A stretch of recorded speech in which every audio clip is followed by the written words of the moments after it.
friends, welcome back to the channel. So glad you are here. I want to do a short video. There was one more thing I completely forgot about with my interview with Valentina. Almost forgot her last name, Hansen.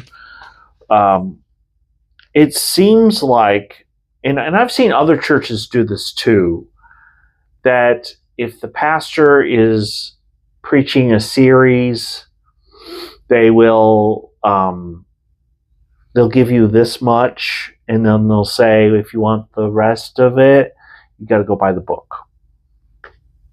And it seemed like, according to Val, I asked her, what was the culture like? You know, was Robert Morris always promoting a book? And most of the time he was. Either his book, or his wife's book, or his daughter's book. Apparently they gave away the daughter's book during a women's women's conference. And this is the thing that Val pointed out. And I'm going to take a picture of this later and put it up on the screen. This comes from a devotional that Debbie Morris and her daughter did. And there's one chapter where she mentions where Robert Morris confessed the affair. It wasn't an affair. Robert Morris had a physical encounter with a 12-year-old. That's abuse.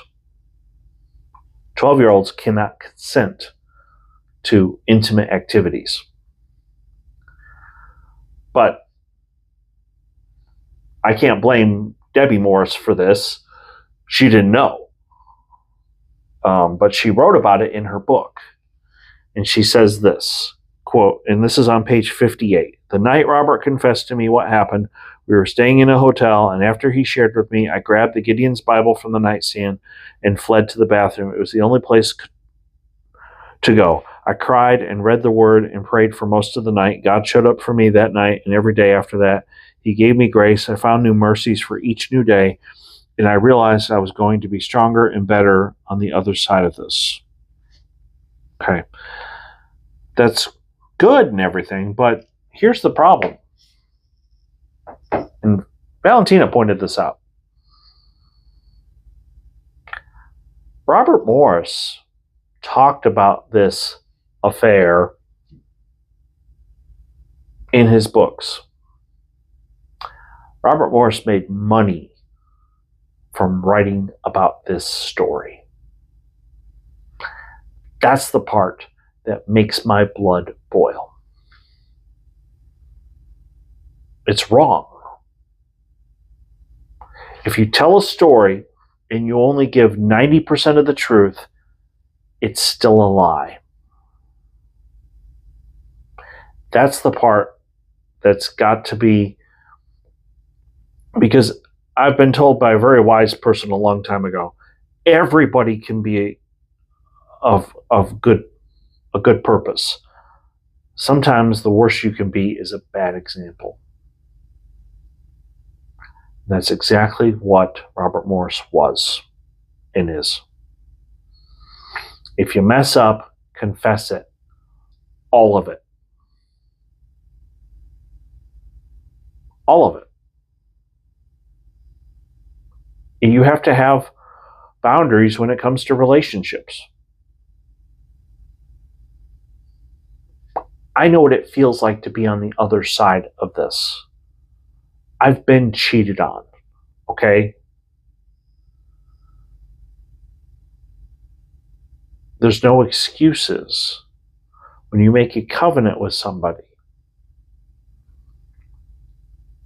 You don't get naked with somebody of the opposite sex, except for your spouse. Period. There's no exceptions. The fact that he made money from telling that story is just wrong. Now, what do? Well, we need to pray for them. We need to pray for Gateway Church. I think they're making some good changes. If you don't believe me, go back and watch the video I did on the actual service, because I was there on September 28th. Unfortunately, somebody pulled the fire alarm. Allegedly, it was one of the kids in one of the classes. But I don't know for sure. I just know that we all had to leave the sanctuary and the fire department was called.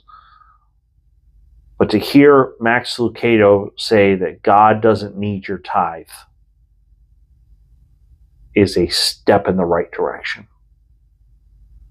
Because that's completely different than what Robert Morris taught in his book, The Blessed Life. So yeah, some bad stuff happened. But I hope and pray that Gateway Church will come out of this better than they were.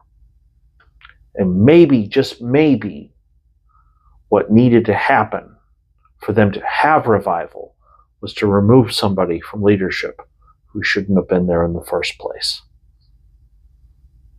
So, I have no ill will towards Gateway Church. I pray and hope that they will grow and mature and they will clean out any problem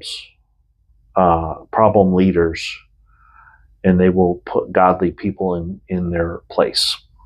So, if you are new, please hit like and subscribe. I want to thank you for being here. Thank you for watching. This channel exists to expose the deeds of darkness. This channel exists not to gossip about ungodly leaders, but to show them as a bad example and to show what we need to do differently.